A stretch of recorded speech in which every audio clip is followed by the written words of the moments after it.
Yo, welcome back to another episode. If you're wondering how I did on that job interview I had today, I did pretty well, but the way the job worked out, I did well in the interview. Like they would hire me, but they said their business is kind of slow, so I only get like 1 day a week. But they also said like I could work at another location, but it's like a month from here. Or not a month from here. It's a month away, and it's like 45 or 30 minutes from where I stay. So I don't know, but man, I'm looking for like more jobs and shit. So there's none. But today, we got this Jujutsu Kaisen video. I watch a lot of anime, like a lot of anime. Like I'm a big anime guy, so.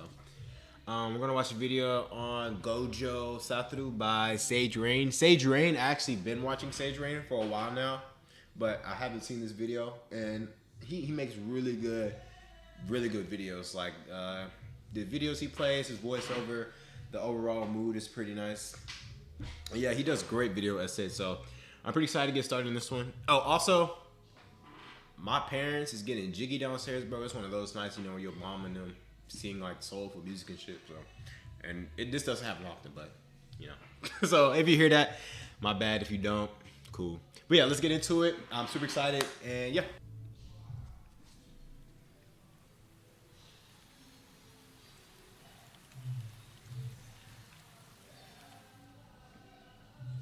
There is a blank, kind of empty look that a young Gojo consistently has, which tells us all that we need to know about the childhood he had. A joyless childhood, countless assassination attempts, bounties on his head for over 100 million before he could even say his first words. The very balance of the Jujutsu world was altered when Satoru Gojo was born. Tons of curses went into hiding because of it. There's a few things I want to talk about. First, I want to ask y'all who's y'all's favorite character from JJK. Mine is Maki, the girl that only uses cursed weapons. She's my favorite. I think she's super cool. And who's y'all's? Not use y'all's, but the thing I like about JJK is that like nobody's safe. Like this is just as much as it's like a villain story as it is a hero story. Like everything's 50-50. Like everybody has an equal chance of dying. And spoiler warning, skip to this time note. I guess we don't need to be spoiled, but if you watch the video, I'm pretty sure you've seen the show. But I think that there was not enough weight when who died? The dude that wraps his cleaver in his tie. I forgot his name. Nanami. When Nanami died, I feel like there was not enough weight to it, and I feel like they kind of killed off his character for not good enough reason for me. But His mere existence. Many curses were forced to become stronger because of his presence. When I think of Gojo's power, I think of that confidence in which he says that he is the strongest. Because from the moment you begin this story, you never get the sense that he's lying. Then I think back to the first time he revealed his limitless ability to the special grade curse Jogo. Jogo is astonished at the difference between their strength. He is mesmerized when he discovers that he can only touch the infinity between them. That is Gojo. Gojo is touched when he wants to be touched, when he commands the space to do so. Gojo has this magnetic ability mashed with this magnetic personality. The weight of the Jujutsu world as we know it hinges on Gojo, the first sorcerer in 400 years to be born with the 6 eyes and the limitless technique. Flight, teleportation, a domain expansion that forces one to see and feel everything. And of course, hollow purpose. Satoru Gojo really is a god among sorcerers, among curses. Jujutsu Kaisen has Yuji as its protagonist, but so much of this story revolves around Gojo.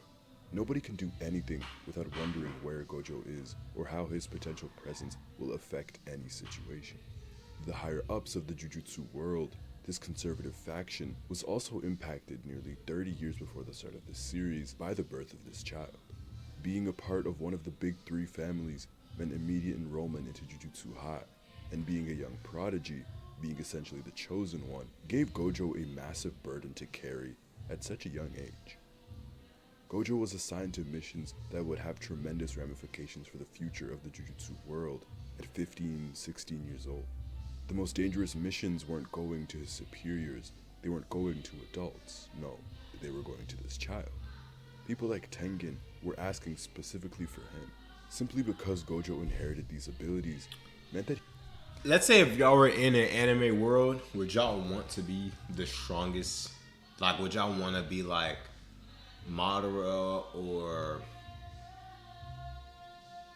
All Might, or like, would y'all want to be the pinnacle strongest people? I would say no, because like people like that have like enormous responsibilities, and like especially in like Naruto, like if you're like one of the strongest, like the stronger the character, the more traumatic things they went to. Like Kakashi had a terrible backstory, Obito, Sasuke, Naruto, all their backstories are crazy, but they're all one of the strongest. And Gojo, he didn't have a like. He was born with this enormous power, and now he faces a bunch of loneliness and distance between people because they can't relate to Gojo in any shape or way or form possible. The only thing they have in common is that they live on the same world. Like their missions aren't the same. They don't have the same thoughts. Hell, they don't even have like the same. Like look at his eyes. Like nobody has the eyes of Gojo, and it just puts you. The stronger you are, the distance it puts. The more distance it puts you between people. And the same thing with famous people like Drake or Jay-Z. Like they're so famous, like they have to be so lonely. Because if you think about Drake, like yeah, Drake is a super famous. He makes great music and he's funny, sociable, handsome, all that stuff. But like I don't want to say he's surrounded by yes men, but like how can you say no to Drake? Like you know what I mean? And if I'm Drake, I'd hate that, because how do you know who's real? You know. So. That he was immediately appointed as the role of the protector of the Jujutsu world as we know it. So he would become partly responsible for its successes and entirely responsible for its failures. When Yuta manifests Rika in Volume 0, the higher-ups condemn Gojo. Any misstep by Sukuna by the way of Yuji, the pressure is on Gojo. Couple that weight with the numerous and countless attacks on his life since he was a child, Gojo's life is turbulent, to say the least. But a large part of who he is... I was back to what I was saying about like the responsibility of being strong. It's just enormous. Of course, all of these experiences, but specifically what he went through as a teenager, would fundamentally alter Gojo's future and the way he approaches his life. No one would have a more significant impact on his future than Suguru Geto. The contrast between these two is fascinating. From the physical to the mental, their upbringing, their abilities, Geto and Gojo couldn't be more different, and it makes their relationship intriguing. Geto never looked at Gojo the same way everyone else did. Geto forced the white-haired sorcerer to be better, challenging him intellectually, challenging him physically, and they even got into plenty of fights with each other. And I think Gojo respected that a ton, that there was someone out there who ignored his lineage, who ignored that title, but who was also strong enough to match it in his mind. Gojo found an equal, but most of all he found a true friend, his one and only best friend. And with Geto, he gained a different perspective on life. Gojo tends to look at things through a more self-centered lens. That doesn't necessarily define his morality, but I think the circumstances of his life, having been used and depended on his entire life, have led to a general worldview that sees strength as the most essential factor to do anything. Gojo doesn't worry about ideals or responsibilities like Geto does, and so all the decisions he makes based on how he feels, based on his own desire. Geto, on the other hand, tends to make decisions based on how his choices will impact others, constantly looking at the broader implications of what they, as Jujutsu sorcerers, do. While Gojo believes it is a pain looking out for the weak, Geto replies that protecting the weak is a societal responsibility that they have as Jujutsu sorcerers, and then goes on a tangent about how their choices impact the Jujutsu world. Gojo doesn't apply reasoning or responsibility to Jujutsu. He sees that as something weak people do. Geto constantly needs a reason to keep going, considering how repugnant his ability is, whereas Gojo's ability, while mentally and physically draining, isn't the filthy, murky technique that consuming cursed spirits is. He doesn't have to interact with humanity at its most vile, So that motivation, Geto constantly convincing himself that what he does is for a good reason, to protect the weak and for the greater good, keeps him going. At this age, Gojo doesn't have any real reason to do things, but again, he doesn't like to add morality to Jujutsu, and yet he finds himself constantly... I just noticed this. I've been watching, I was in the beginning, like, I watched Sage Rain. I just noticed that there's a subtle rain in the background. Now that I have been watching with headphones, and I think that's awesome. So, that's cool. Doing the right thing. But things change for the two of them when Riko, the star plasma vessel, needed to be escorted to merge with Tengen. Regarding Riko, Gojo was initially quite apathetic to the girl, only doing it because it was asked of him. But over a short time protecting her, he quickly warmed up to the idea and to her. It's interesting because I think there is a lot of Riko that Gojo sees in himself. Here's a girl only a few years younger than him, and from the day she was born, she was seen as a candidate. Her fate was decided so early on in life, and when he meets her, she's not even a bit sad about what's about to happen to her. But that only masks her real sadness and fear. I think Gojo tends to hide much of his true desires and his feelings behind his charismatic personality. She's got all the bounties on her head, and still, she can keep going and enjoy her life with the little she has left. Like Gojo, she is objectified by the Jujutsu world. Her wants and her needs mean absolutely nothing, and she is nothing more than a tool for their world. Much like no one cares about the mental turmoil that Gojo has to live with, carrying such a massive responsibility. The more time Gojo spends with her, the more he can empathize with her and take initiative in her cause. He even goes on to plan these fun days at the beach in Okinawa just for her, because he grows to see her value simply as a person. He starts to enjoy protecting the weak, even using his technique over time to protect her. This experience changes Gojo, so much so that he proposes the idea to Geto of giving Riko the choice of merging with Tengen or not, and he is willing to bear the potential consequences if she doesn't.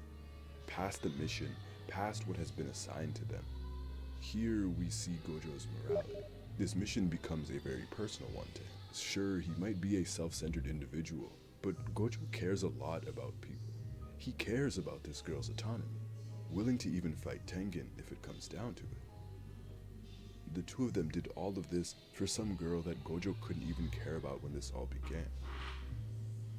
But for all their strength, the two strongest sorcerers get defeated by one Toji Fushiguro, who devised a plan to target and eliminate Gojo. Bro, this fight was so crazy. I think it's gonna get to it, but when he shot the girl, that was so crazy because it was at the end of an episode. It was like a conclusion, but my jaw was on the floor. Cause Tony Stadavici, I don't know if y'all know him, but he's really funny. Y'all should go follow him. His channel is right here. Anyway, well, Tony, I was watching an RDC stream, and Tony was on it, and he pointed out like in Japan there's no guns. So when they saw Toji shoot that girl, they must have been so shell shocked because, and like we've never seen that, especially in anime, a person just gets shot. Never seen that. I was surprised, and I live in Texas. You know how they get down in Texas, so. Yeah, that's what made it so crazy, but yeah. At his weakest, a plan that ended in Riko's death. Gojo got stabbed nearly half a dozen times and was pushed to the brink of death, this 15-year-old, and he responded to that by ascending to a level above even the heavens. Moments of pure bliss and hubris, a moment that he earned through surviving death. He had to push everyone away at that moment to become the strongest sorcerer alive. He says that he is sorry that he didn't feel angry for Riko in that moment while he ascended. He didn't think about Geto. He didn't even think about Toji. It was all about himself, about becoming a god among sorcerers, and that incredible feeling. This entire event had significant ramifications for Gojo and Geto. They booted. A shared failure it was. What's up? Hello, people. I'm the mother. Okay, they booted me out, so honey. All right, thank you. Okay. Now they booted me out and do all this stuff all over. Okay. That's my Mom Dukes. Anyway, we were. for the both, and each was affected differently by what transpired that day. Gojo's ascendance seemed to not only be a physical rise, but a mental one. Leaving his best friend behind, no longer able to truly understand or meet Geto mentally, Gojo alone is the honored one. And when he said it at that moment, he mentions that the feeling was incontestable with any other. He finally understood reversed curse technique, the Jujutsu world. He understood it all down to its finest detail. And Satoru knew that he was head and shoulders above the rest of the world. I alone am the honored one is a very different tune than the one he sang earlier on in the Hidden Inventory arc. It was only a few chapters earlier that he thought of himself and Geto as equals. We are the strongest, he said in that panel. But from this moment onwards, that title has fallen to him alone. That fear and that trauma that he went through, and then the guilt that tore him up for losing Riko, carrying her body and having all of these people cheer and rejoice at his failure, led him to run limitless almost at all times, automatically, keeping his brain fresh so that he may never get caught like that ever again. Gojo's response to that event, to his failure, was to become so strong that nothing could ever even touch him without his say-so. Geto's response to that event was much like he always responded to things. It was an extreme analysis of the situation and a re-examination of his reasons for being a Jujutsu sorcerer. Because Gojo became so powerful, he began being sent onto missions alone. So Geto had to exercise his repulsive curses alone. He was led to his own devices and left with his failure. Geto drowned in his loneliness. Gojo has always been a sorcerer for himself. Geto has always been a sorcerer for others. Both are equally selfish and selfless. Both are equally arrogant to a degree. Riko died right in front of him, and for a moment he believed Gojo had died. Still, he failed to kill Toji. What kind of sorcerer does that make him if he can't protect others? What is he doing it for then? I think it's easy to point the finger at Gojo when Geto defects. It's easy to blame Gojo's massive presence because that's what this story has always done when things go wrong. It's easy to ask why Gojo didn't save him, but at the end of the day, he became the strongest, and he was treated as such by every authoritative figure in their school, pulling the two further and further apart. That's what I was saying in the beginning, like when you become the strongest, or if you become number one at anything, if you're a top 0.001% in any field, any job, any skill, it's gonna be hard for you to actually connect with people, and it's gonna be hard for people to connect with you because y'all can't relate. You know what I'm saying? Like the luxury of being, I am the best at such means that, but I have little friends. That's the cost of being the best. Like, if y'all watch, this kind of creates comparison, but in the Mind the Game podcast, LeBron was asked, like, what does it take to be the best? And he was like, yeah, what does it take to be the best? And he said, you have to sacrifice loved ones. But that's what it takes to be the best. And like in Gojo's case, when he became the strongest, he sacrificed the only friend he had to become one. So if that mission went successfully and the girl didn't get shot, and let's say they stopped Toji somehow, and they would still be friends, but Gojo would not be the strongest. And if Gojo isn't the strongest, then a lot more people probably would have died, because you see how strong Jogo is. Like, we saw Gojo and Jogo fight in the beginning of the first season, I think, and we saw him against like Nanami, Maki, and he just obliterated them. So I say that to say that, like, if Gojo didn't become the strongest, then a lot more people have died, but maybe they would have been saved. But if Gojo didn't become the strongest, he would still have friends and he would still have a social life. But Jujutsu Kaisen, the world, wouldn't be as safe. So it's kind of a parallel. Like, is that selfish for him to say, I want to have a friend's social life? Is he selfish to want a life for himself, but sacrifice the fate of the world? Or should he sacrifice the fate of the world for himself to be more social, connected, and actually be a human being? It's kind of interesting. It's kind of like a yin and yang of it. Art. The sheer surprise and shock on Gojo's face and his reaction when he hears about what his best friend had become reinforces this idea that Geto falling into the darkness was something no one could have expected, especially not Gojo, considering Geto was always this rational, reasonable individual. At least that's how Gojo saw him. Gojo sees power as the be-all and end-all in this world, but he also profoundly values Geto because he matched that power, granting them the ability to connect outside their strength. So Geto asking his best friend, "Are you the strongest because you're Gojo Satoru, or are you Gojo Satoru because you're the strongest?" disrupts that trust and that friendship that was built on something more than strength. Geto here prods at Gojo's pride and also sinks him further into his loneliness. That's one part of Gojo's identity that he struggled with. He knocks Gojo down a peg with that one line, and he relegates him to a mere object of strength instead of a human, just like the rest of the Jujutsu world does. Here, Gojo learns that strength is not enough to save those who don't want to be saved. However, while he understands this, he still believes strength is a significant factor in one's path. I think Gojo believes that Geto felt left behind strength-wise, which is why Geto asked him that question. And so, when meeting Megumi, Gojo tells the child that strength is what will keep him from being left behind. Of course, here he doesn't fully understand Geto's fall from grace, but Gojo isn't entirely wrong. The gulf in strength between Gojo and Geto did play a part in Geto's defection, but it was only one piece of the full puzzle. Gojo can empathize with the world around him, but still it's tremendously hard for him to understand those who are not strong. He felt what losing was like, but he got his revenge. He still doesn't know what it's like to be weak. He doesn't desire to, and cannot reach those below him. He knew something changed in Geto, but was unable to determine exactly what. But that was a 15-year-old Gojo. In the decade after these events, even more growth has happened for the world's strongest sorcerer. Gojo has become a teacher. He still carries guilt for these failings. Riko, Toji, Geto. 3 events are the cause of his terrible loneliness. Being the only child of the Gojo family in 400 years to wield these abilities, of course comes with this inherent solitude. As mentioned before, the responsibility that has been bestowed on him as a mere child and then a teenager, the over-reliance on his stature, makes it hard for him to connect with people. But after losing Geto, his best friend, a void was left in his absence.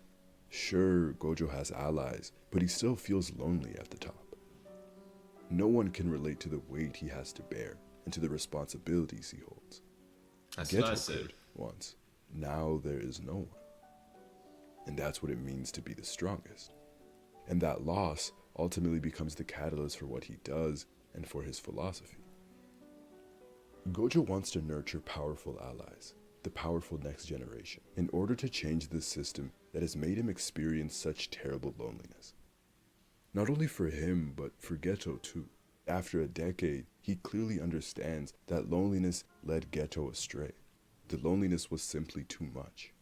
For himself, strength, natural prodigious talent aside, at the core of it all, Gojo was a kid thrust into the world of adults, and he paid the price for it.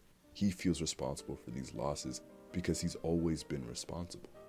The reason Gojo calls his youth the best years of his life is because he wasn't so disconnected, because he alone wasn't the strongest, because he had his best. If y'all were like the higher ups of JJK, would y'all, and y'all had a boy as strong as Gojo, thrusted at y'all's feet, or not, or like placed, in front of you, would y'all let the boy live out his years, or if he's like let him face world-threatening, enemies and stuff like that? Obviously, the easy decision, the moral answer is to let him live out his years, let him be a kid and stuff. But if you're the higher ups, you have pressure to protect the JJK world, so you have whatever that decision might be. Someone has to make it. You know what I mean? Whether it be sacrificing a young kid's youth, even if he's like super young, because he's the strongest and gives the best chance of being successful. I mean, it's hard because obviously, yeah, I wonder. You want someone like I wish Gojo was able to be a kid, but so many lives, or he saved so many lives. You know what I'm saying? And him being this powerful, rather than him not. If he would have just lived out his years of youth, so many people would have died, and obviously you would put lives over a youth. But at the same time, who's to say that his youth isn't worth that? Does that make sense? You know what I mean? So in essence, you blame the higher ups, like why would you do that to someone that young? But at the same time, it's like Gojo gave us he look at all the lives Gojo saved. You know what I mean? So it's kind of interesting. Best friend to share life with. So twice in this story, Gojo mentions to Yuta in Volume 0 and then to Yuji that he personally will not let the higher ups take away the best years of their youth. The same way the higher ups took his best years, the same way they took Geto's and Riko's. Those three events, those three losses, haunts Gojo's best years. Guilt haunts it. Gojo's desire to become a teacher can be directly linked to losing Geto. And that's probably why Gojo is so cheerful and acts so childish now, is because he didn't, all those years were taken away from him. So I didn't notice that, but yeah, he brought it to my attention. There is a sort of curse of strength that follows Gojo. The god complex he carries is both a flaw in his thinking and a result of the circumstances of his life. As mentioned, Gojo is generally unwilling to connect emotionally with those weaker than him, leading him further into solitude. So for Satoru, the people around him getting stronger, this desire for stronger allies, is the solution instead of the inverse. A part of him believes that that will cure his loneliness. But also, the goal is that none of the next generation will be as lonely as he was, because they will all have formidable allies and they will all be equals. An argument can be made that Gojo's belief that no one can truly understand him is simply a barrier that he created to not allow anyone in.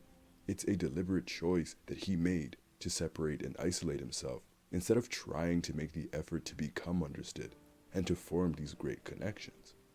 At the same time though, because Gojo's life has been filled with people trying to attack or deceive him in one way or another, because his life has been void of sincerity, especially before and after Geto, perhaps this barrier has naturally created itself, emotionally for Gojo, to protect himself. How do you connect with a man who has seen death and has risen past the heavens to defeat it? How do you connect with the most important man in the world? How do you relate to him?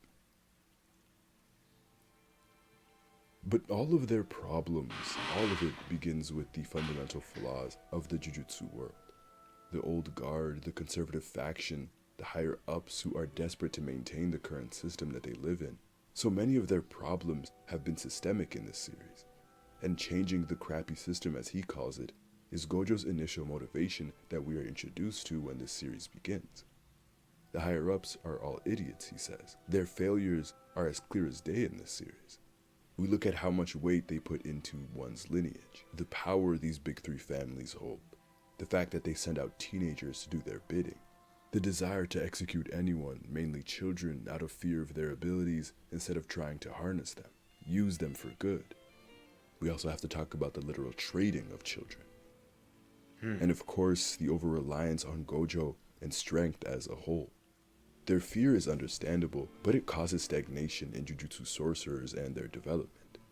They know that Gojo's mere presence, his existence, creates stronger curses, and yet they don't have anyone else to handle some of these massive issues. The one sorcerer they did have felt like he needed to carry the weight of the world on his shoulders. Gojo acknowledges that he could just kill all the higher ups, but he realizes that similar people would simply fill the power vacuum in the future. He believes that the next generation needs to be given the tools to take their destiny and their fate into their own hands. They need both the strength and the intelligence to do so, and Gojo is providing that. He does still think that strength is the be-all end-all, but he has also found allies with good hearts and who are intelligent. Gojo has worked tremendously hard over the past decade to build these strong allies who can stand alongside him. And still, it's sad. for a man who's been so alone for so much of his life.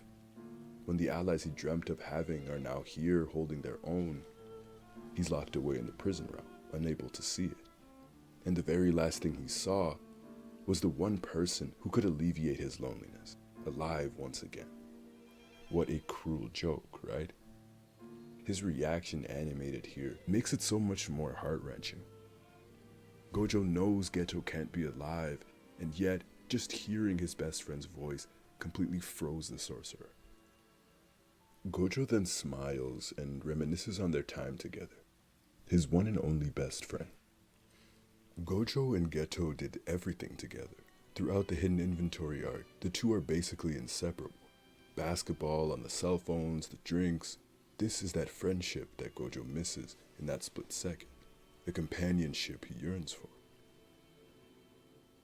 Gojo's story has been one of great strength, but hidden underneath all that talent is a great deal of sadness. Gojo is the most powerful sorcerer alive, and yet powerless when it came to saving those he loved most. Gojo is defined by his great strength, but Gojo's story is one of great tragedy and even greater loneliness. What a cruel joke indeed. Wow, what a great video. Yeah. What I like so much about shows like JJK and like One Piece and shows like that, like my favorite thing about shows like fictional characters is how real they are. Oh, like BoJack, if you watched the last video I did, like when you make fictional characters so real, like you can actually see like in the real world, like political higher ups making decisions about children's lives that shouldn't be the decision of their lives. And you know, there's slavery in One Piece, there's slavery in real life. That's what makes it so unique. And I mean, JJK is like, obviously JJK is next up, but it's not just because the power system is awesome. It is, and it's confusing, but everything around it is just so complete and so unique and so real that it just makes anime so great.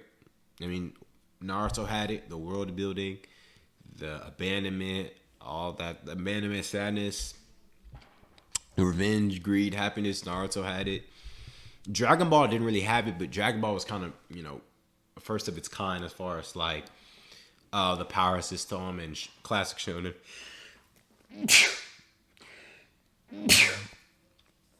Excuse me. One Piece has it. I just explained it, like slavery, the different races, the government. Like you can see that all in real time. So that's what I'm saying. So all of the like JJK has a recipe to be the next great anime, and it's going to be. You know what I'm saying? But I just pray for all the animators because they're being slaved over there. But yeah, great video. Make sure you like, comment, subscribe. Shout out to Sage Rain. I'm gonna put his stuff in the description, and all his channel is on screen right now. Subscribe to him. He makes great content. Probably gonna watch a lot of his stuff more in the future. Appreciate y'all, and I'll see you in the next one.